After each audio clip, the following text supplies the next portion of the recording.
Hello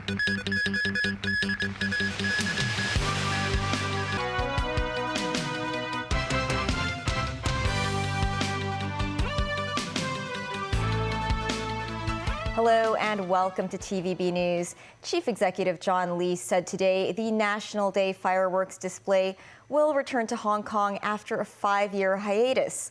The tourism industry predicts more tourists will travel to the city for a longer break because of the Mid-Autumn Festival and National Day. Mimo Singhai reports.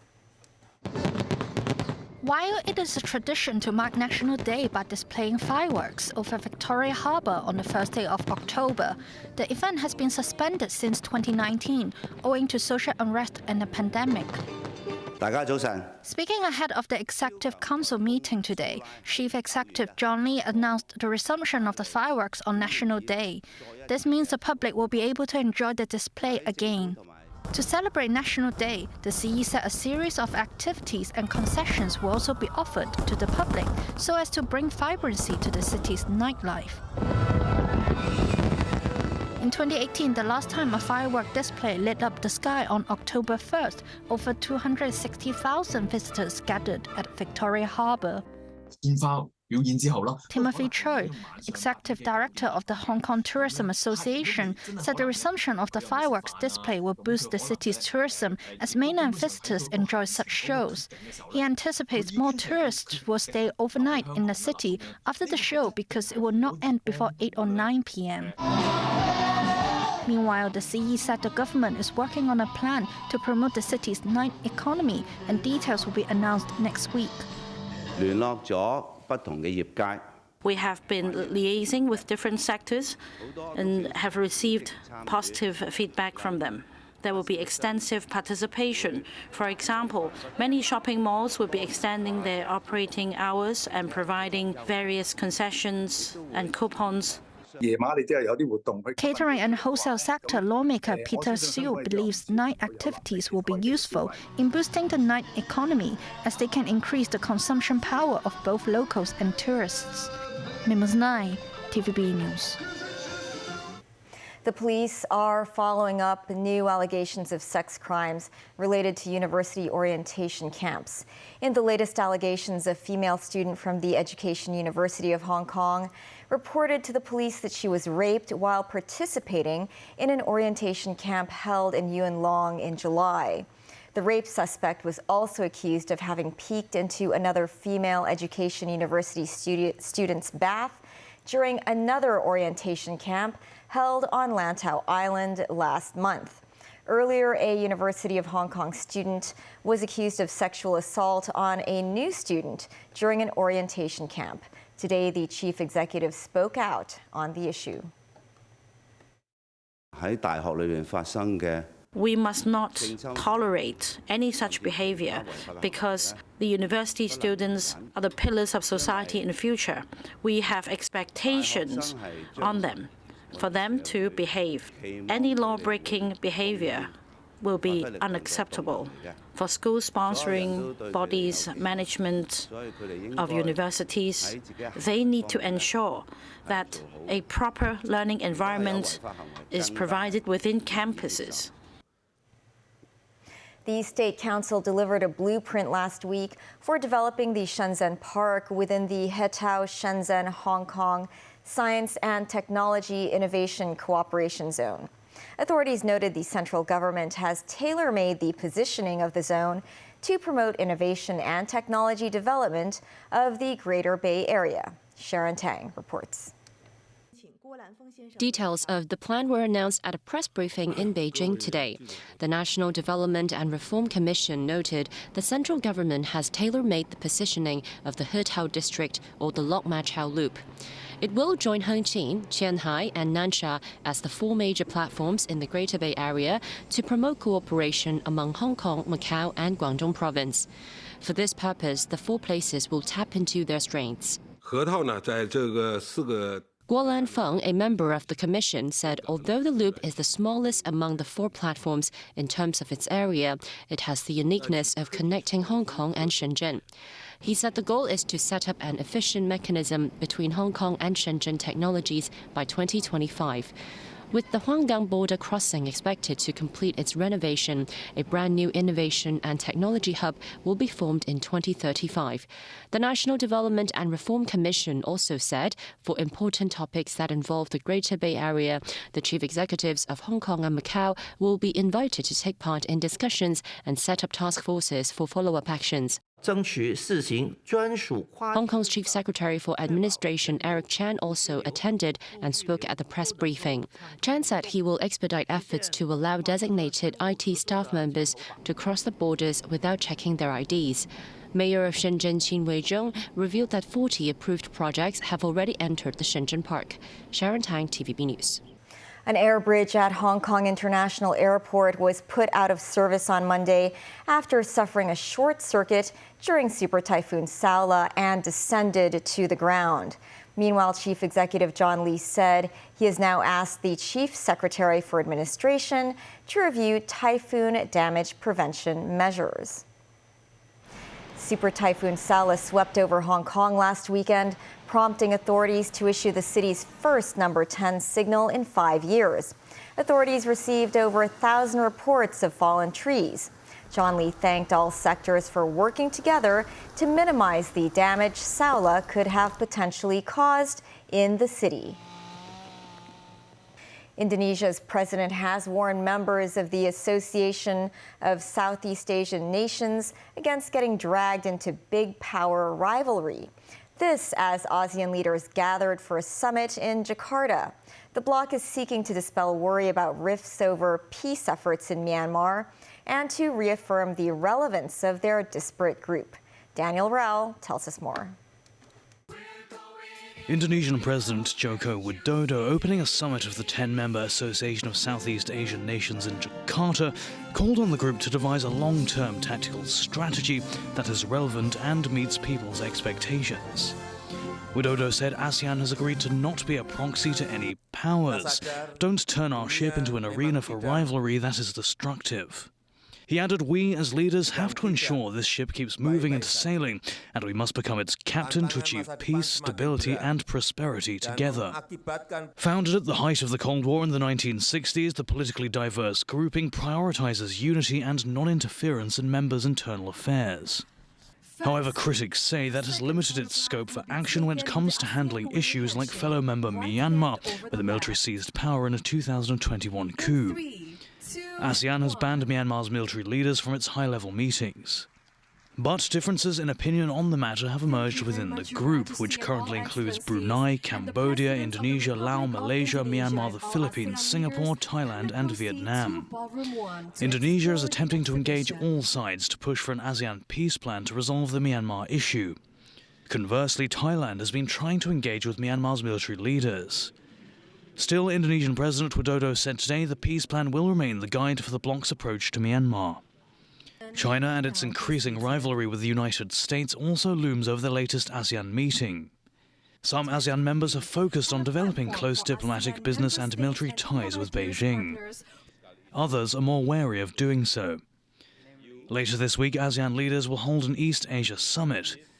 This is a wider forum that includes China, India, Japan, Russia and the United States. Adding to unease about ASEAN's relevance, US President Joe Biden is not attending the talks.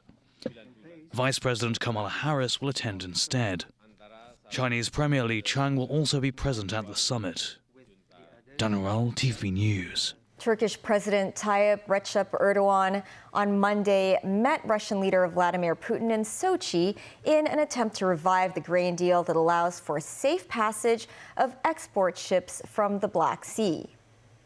Putin reiterated that Russia is ready to return to the deal once all agreements relevant to the accord are fulfilled. Russia quit the deal in July after 1 year, blaming the West for restricting Russia's agricultural exports from reaching a global market.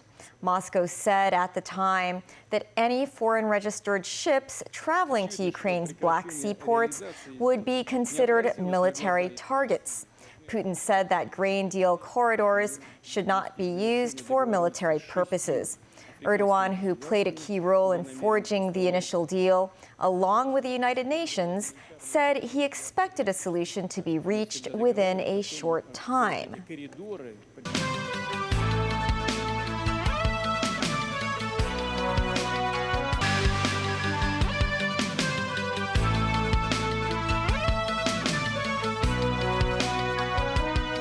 Welcome back to TVB News. A dog died after its leash was caught in the doors of a lift in Taiwan this morning. Memo Sangai with more.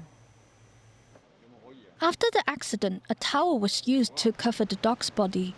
The domestic helper who was with the dog was frightened and had to be comforted by others.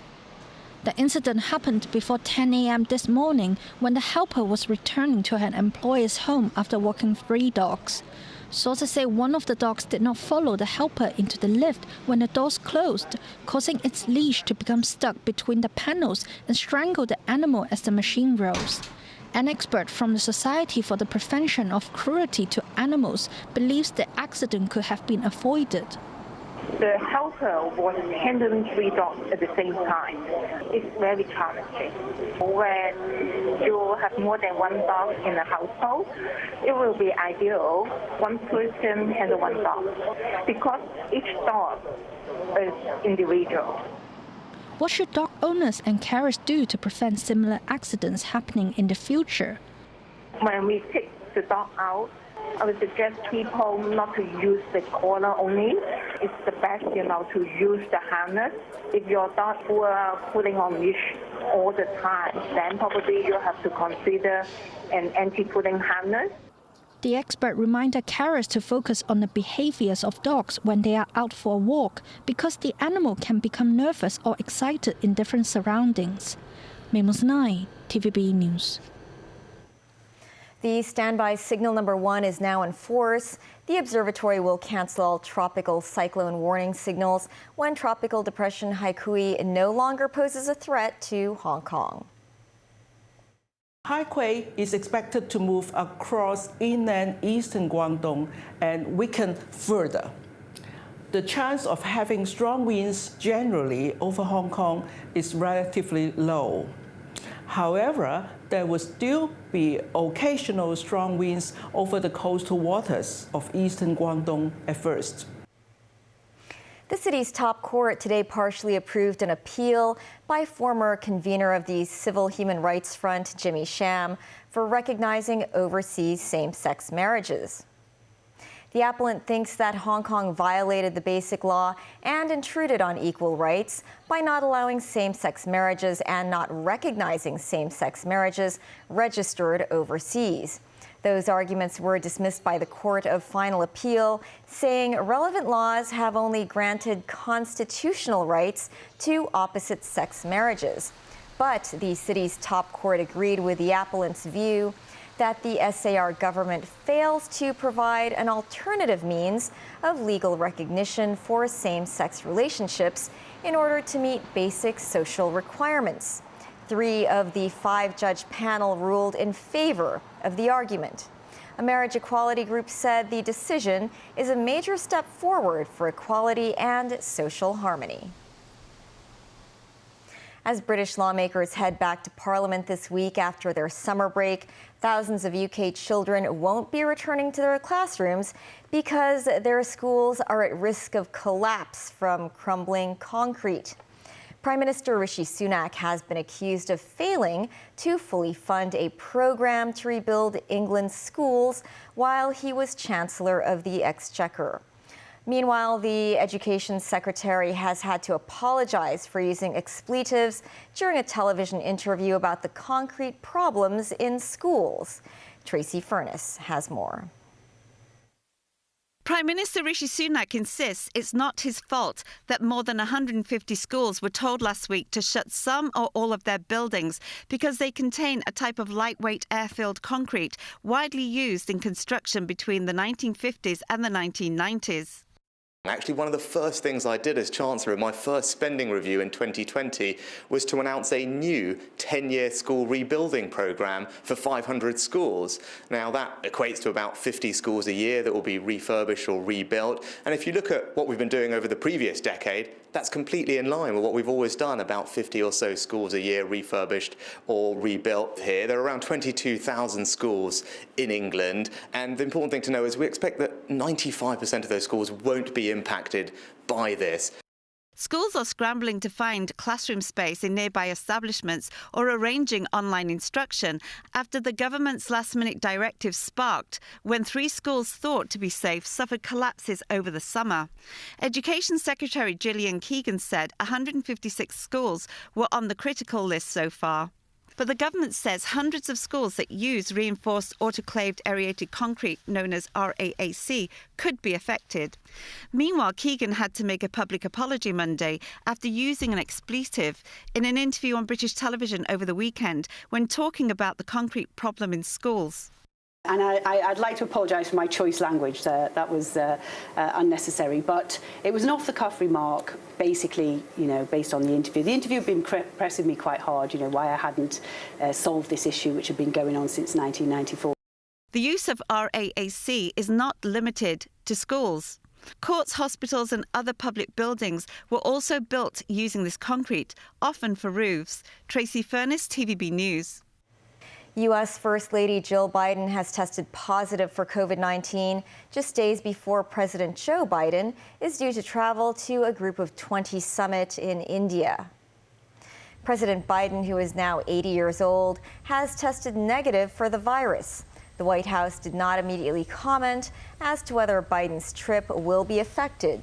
He is expected to fly to New Delhi on Thursday to attend the G20 summit and then on to Hanoi on Sunday. Jill Biden's symptoms are said to be mild. That's the news. Thanks for watching. Bye for now.